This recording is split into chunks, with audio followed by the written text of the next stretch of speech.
71% des Français, encore une enquête d'opinion, le Figaro LCI du 2 février 2007, tout récente, 71% des Françaises jugent la campagne présidentielle de mauvaise qualité, alors qu'ils sont près de 74% à s'y intéresser. Eh bien, ils ont raison de s'y intéresser et de trouver que ça n'est pas encore au niveau d'une campagne présidentielle, malgré des tas de choses qui sont excellentes. Mais quand même, une campagne présidentielle, c'est autre chose que ce que l'on voit trop souvent.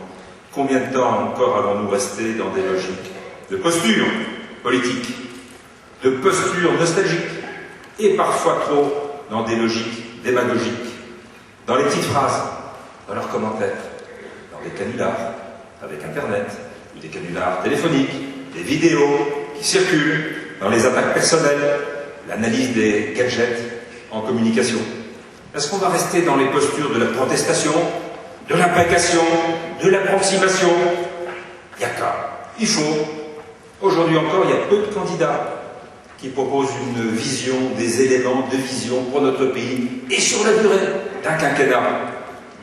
Alors, malgré de récentes, d'ailleurs, et de belles émissions politiques, les Français attendent plus que de simples propositions catégorielles qui font quand même un petit peu catalogue, avouons-le. Ils attendent que le futur président de la République, de notre République, dise où il souhaite conduire la France, quel destin il réserve aux Français, à tous les Français, ce qu'il attend d'eux, l'exigence aussi de chaque citoyen, ce qu'il leur apporte comme valeur ajoutée démocratique. À 88 jours de l'élection du président de notre République, ceux qui aspirent à cette fonction n'ont pas le droit de passer à côté du grand débat d'idées qui est tellement attendu, à en croire encore les enquêtes, par 3 Français sur 4.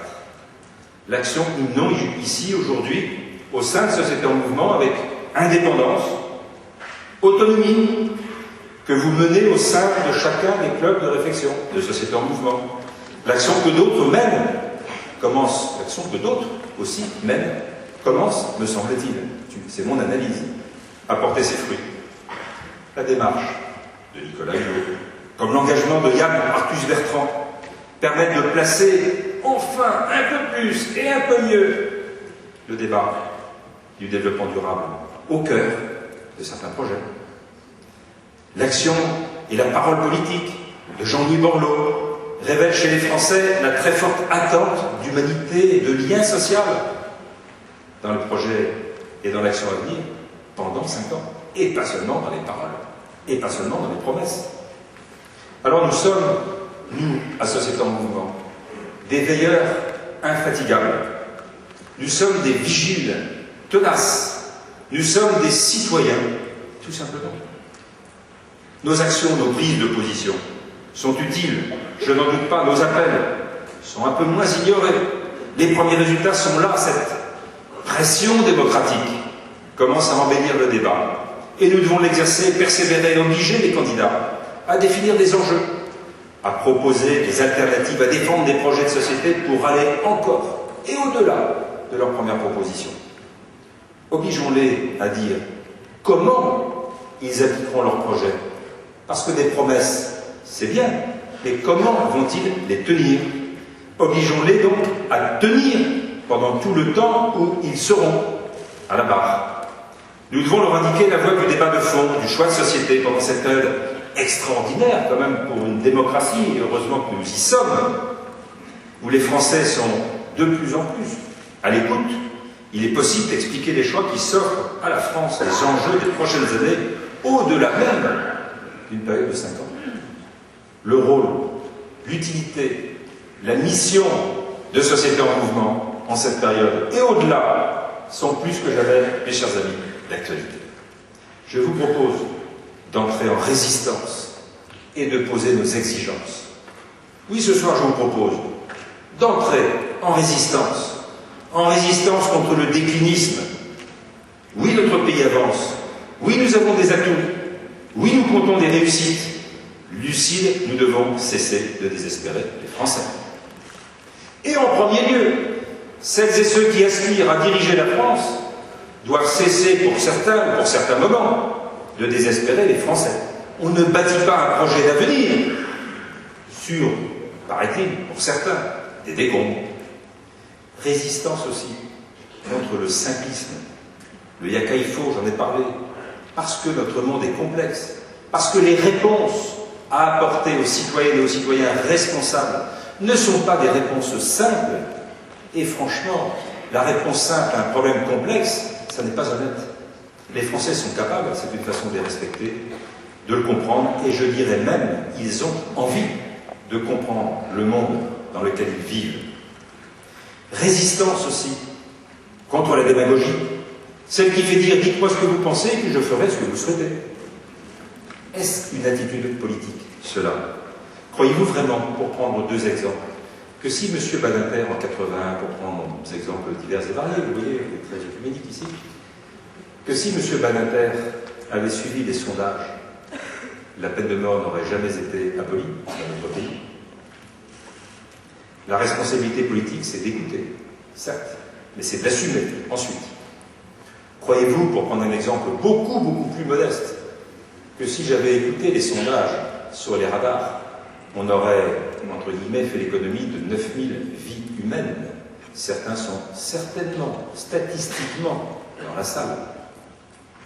Croyez-vous vraiment que les sondages doivent mener l'opinion et les propositions des candidats, ou simplement éclairer et là affirmer des projets? Permettez-moi d'ailleurs un mot. Aujourd'hui, solennellement, devant vous, j'appelle sur le domaine de la sécurité routière, comme d'autres, je le sais, tous les candidats à prendre un engagement, il n'y aura pas d'amnistie au lendemain des élections présidentielles.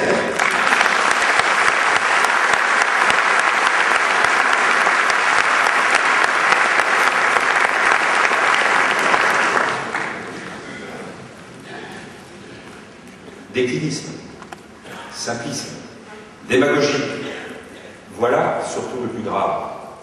Si ça continue comme ça, eh bien, déclinisme, démagogie, simplisme, voilà ce qui ferait prospérer l'extrémisme. Contre l'extrémisme, je vous invite surtout à entrer en résistance. Mais je vous propose aussi d'affirmer nos exigences, des exigences de citoyens.